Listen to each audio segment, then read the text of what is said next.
వెళ్ళాలంటే ఎలా వెళ్ళాలి? లైన్లో వెళ్తే మేలా, లైన్లో వెళ్ళకుండా ఉంటే మేలా? లైన్లో వెళ్తే మేలు. ఏదో ఒక తరగతో లేదా కొంతమంది విద్యార్థులు లైన్ పాటించాలా, అందరూ పాటించాలా?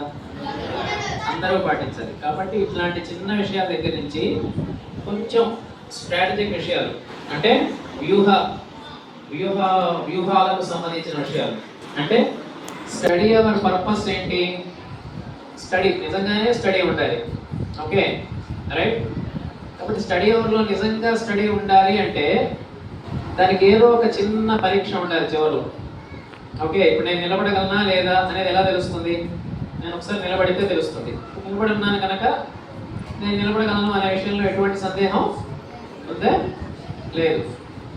అలాగే మీరు స్టడీ అవర్లో అసలు చదివారా లేదా, ఏం చదివారు, ఆ చదివింది మీకు జీవితంలో కానీ, పరీక్షలో కానీ, పర్ఫార్మెన్స్ అంటే మార్కుల్లో కానీ, అప్లికేషన్ అంటే వాడుకోవడంలో కానీ తెలుసుకుంటే సరిపోదు, వాడుకోవాలి. వీటన్నిటిలో ఎలా ఉపయోగపడుతుంది అంటే ఒక చిన్న టెస్ట్ ఎప్పుడు జరగాలి?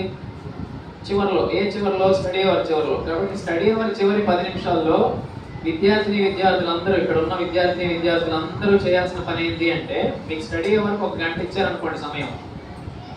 గంట అంటే ఎన్ని నిమిషాలు ఉంటాయి? 60 నిమిషాలు ఉంటాయి. కాబట్టి ఆ 60 నిమిషాల్లో మీరు 50 నిమిషాలు